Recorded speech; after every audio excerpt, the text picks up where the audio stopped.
tous, bienvenue dans la leçon 21. J'espère que vous avez faim aujourd'hui, mais d'abord, abonnez-vous à notre chaîne. Salut Anna. Oui, abonnez-vous. Je meurs de faim. Je vais manger la table. S'il te plaît, ne mange pas les meubles, Lucas. Nous avons de la vraie nourriture. Prenez vos cahiers, préparez vos fourchettes et préparez-vous à pause, écrit, répète. Ouais, on va enfin parler de choses sérieuses. Genre, la bouffe, miam.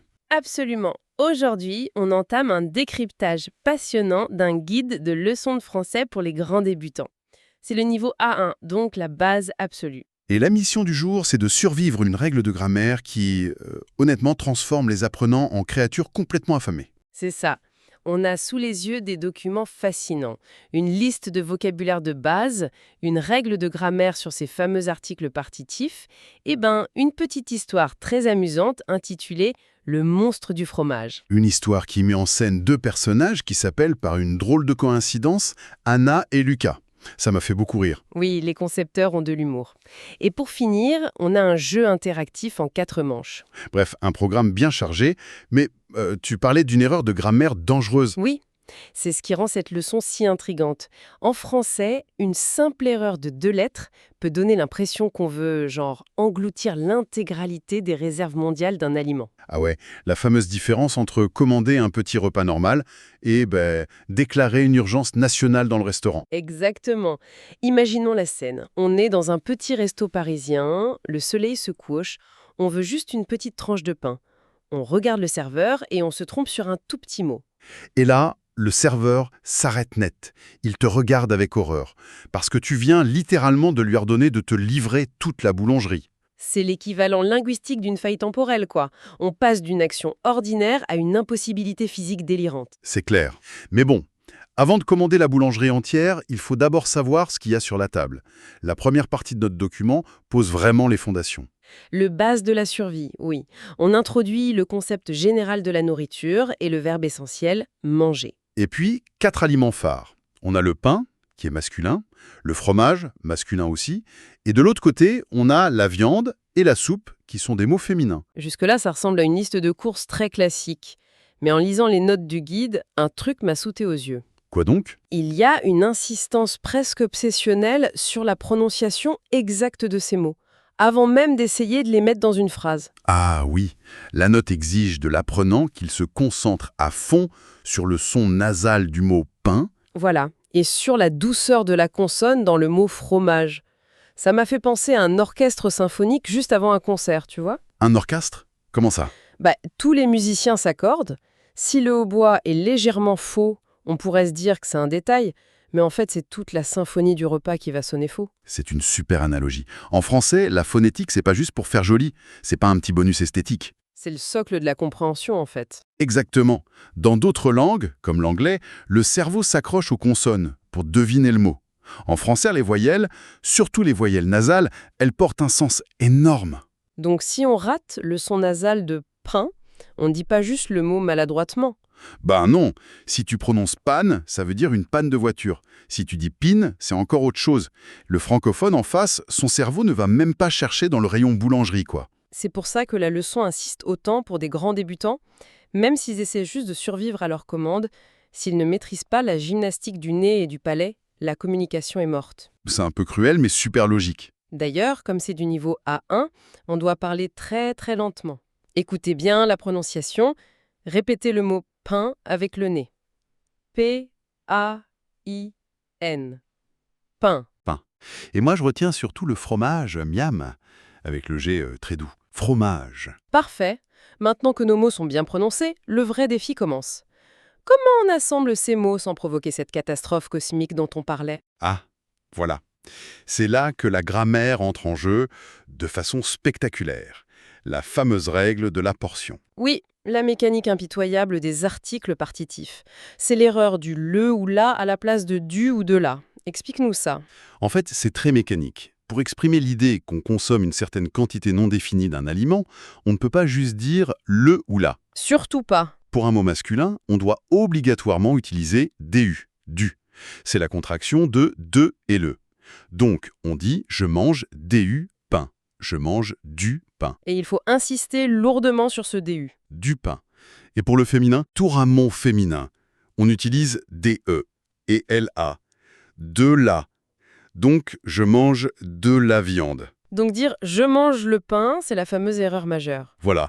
Ça signifie « je mange tout le pain qui existe dans l'univers ». Ça me fait tellement rire. C'est vraiment la déclaration d'un super vilain de bande dessinée, genre « j'ai volé le concept même du pain à l'humanité ». C'est totalement ça. Mais je me fais un peu l'avocat du diable, hein. Est-ce que cette obligation de préciser une partie d'eux, ça rend pas la langue française inutilement complexe ? Comment ça, complexe? Dans plein de langues, dire simplement « je mange pain », ça suffit. On comprend que la personne ne va pas avaler la boulangerie entière, quoi. Ouais, le contexte fait le travail. C'est ça. Pourquoi le français refuse de s'en remettre au bon sens et exige cette précision mathématique à chaque bouchée ? C'est une question de vision du monde, en fait. Le français trace des frontières très strictes. Dire le pain, c'est désigner l'entité absolue, le bloc conceptuel. D'accord ? Alors que dire du, ça indique une masse continue, une matière infinie dans laquelle tu viens virtuellement plonger ta cuillère pour prendre une portion. C'est hyper poétique en fait, hein. On sculpte la matière avec les mots. Ouais, mais pour un adulte grand débutant, au milieu d'un resto, sculpter la matière, ça fait peur. Il veut juste son bout de fromage, lui. Et c'est là que le troisième document intervient. Pour matérialiser cette théorie abstraite, on a cette petite histoire de mise en pratique. Le monstre du fromage.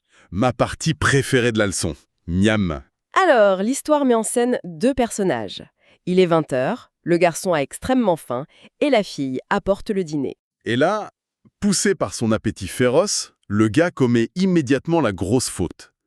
Il s'écrie avec enthousiasme « Je mange le pain et je mange le fromage ». Et la fille, elle réagit comment ? Elle incarne l'autorité grammaticale, quoi. Elle croise les bras et l'arrête net. Elle lui dit « Tu ne peux pas manger tout le pain du monde ». Elle le corrige direct. Et c'est là qu'elle exige le fameux DU, du pain. Exactement. Il se corrige pour le pain. Et il fait la même chose, très bien, pour la soupe. Je mange de la soupe.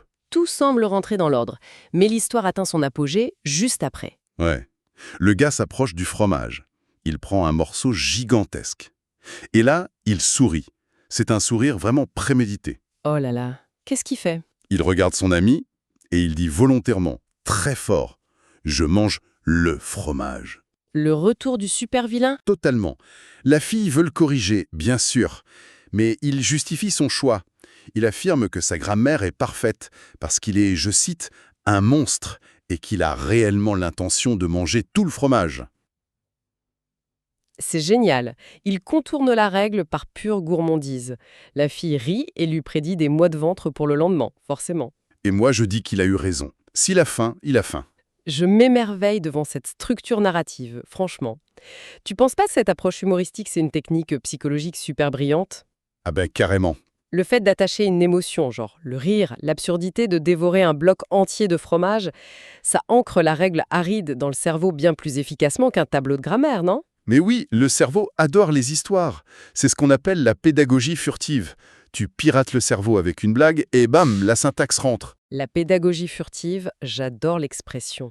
Il se souviendra peut-être pas du terme article partitif, mais il n'oubliera jamais la sensation de défi en hurlant « Je mange le fromage ». C'est clair. Mais bon, la compréhension émotionnelle, c'est bien. Est-ce que ça garantit la fluidité à l'oral pour autant ? C'est là qu'arrive la quatrième partie du document, le jeu final, le fameux jeu « Angry ». Ah oui, l'exercice pour transformer tout ça en automatisme. Comment ça se présente ? C'est structuré en 4 manches rapides. C'est de la traduction vers le français. Les 3 premières manches ont traduit des trucs basiques. Du style ? I eat some bread devient « je mange du pain ». Ensuite, on passe à la viande. Je mange de la viande. Puis, je mange de la soupe. Donc on renforce la mémoire sur le du et le de là. Voilà. Mais la 4e manche conclut de façon hyper théâtrale. La question c'est « Que dit le monstre du fromage ?» Et la réponse triomphante attendue, c'est « Je mange du fromage ». Non, attends. Le monstre, il dit « Je mange le fromage ». Ah oui, exact. S'il est le monstre, il mange tout. C'est ça qui est drôle. Mais si on est un humain normal, on doit crier « Je mange du fromage ». Mais là, je vais encore faire un petit pushback, jouer l'avocat du diable. Vas-y, je t'écoute. 4 petites manches de traduction. C'est vraiment suffisant pour créer une mémoire musculaire chez un adulte grand débutant ? Sur le plan neurologique pur, non, c'est sûr. Il faudrait des centaines d'heures de répétition. Voilà. Donc c'est pas un peu une illusion de compétence, ce petit jeu? Non, parce qu'il faut voir l'objectif réel. Chez un adulte débutant de niveau A1, le plus gros obstacle, c'est pas le cerveau. C'est la peur du jugement, c'est le filtre affectif, l'anxiété. Le fameux mur de la honte qui paralyse les cordes vocales. Ah, exactement. Un adulte déteste avoir l'air ridicule avec son accent. Mais là, en lui donnant de jouer le monstre, on lui donne l'autorisation d'être bruyant, d'être expressif. C'est un exercice de confiance en soi, en fait. C'est une rampe de lancement psychologique. Le but, c'est de faire crier les réponses à haute voix pour briser la timidité. Une fois la bouche ouverte avec assurance, le vrai travail peut commencer. C'est hyper intéressant. On donne des petits trous au vélo avant de les lancer sur l'autoroute linguistique. C'est une belle image, ouais. Si on résume un peu les leçons de ce document, on a vraiment un parcours très complet. Ouais, on part de l'importance vitale du vocabulaire. Le pain, la viande, la soupe. On passe par la mécanique chirurgicale du DU, du, et du DELA, de là, pour découper la réalité. Et on finit sur la façon dont l'appétit peut transformer une erreur de grammaire en choix de vie totalement assumé. Comme l'a si bien prouvé notre amant mangeur de fromage. Et tu sais, ça m'amène à une réflexion plus vaste, pour prolonger un peu notre écoute. Oh, l'instant philosophique de l'émission. J'aime bien. Oui, si la langue française oblige ses locuteurs à toujours faire la distinction entre consommer une partie d'un plat et son intégralité, Ouais.